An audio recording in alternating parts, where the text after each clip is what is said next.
અંગ્રેજી બોલવા માટેના પ્રોનાઉન્સિએશન રૂલ.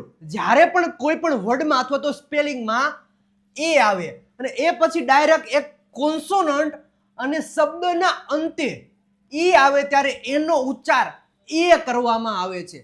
શું કીધું કે જ્યારે કોઈ પણ સ્પેલિંગમાં પહેલા તો એક એ આવે, એ પછી શું આવે? ડાયરેક્ટ કોન્સોનન્ટ આવે. કોન્સોનન્ટ અને એના પછી શબ્દનો અંત ક્યારે થાય? તો કે અંતે ઈ આવે.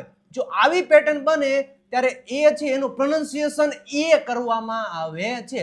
જો આવી પેટર્ન બનતી હોય ત્યારે કોઈ પણ વર્ડમાં એ આવે તો એનું પ્રોનાઉન્સિએશન એ કરવામાં આવે છે. એક્ઝામ્પલ જોઈએ કે આ બેક છે, બેક એમાં એ છે, એ પછી આ કે છે એ કોન્સોનન્ટ છે, પછી ઈ છે.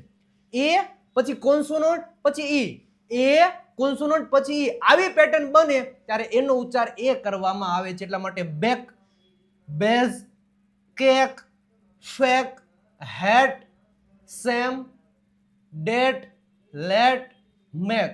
આવા ઘણા બધા સ્પેલિંગ છે. તમને જે સ્પેલિંગ આવડતા હોય કમેન્ટ બોક્સમાં આન્સર આપી દેજો. આવી જ રીતના અંગ્રેજી શીખવા માટે ગુરુ ઓફ ગુજુ નામની યુટ્યુબ ચેનલને સબસ્ક્રાઇબ કરી દેજો, આ રીલને લાઇક કરી દેજો અને ફોલોનું બટન દબાઈ દેજો.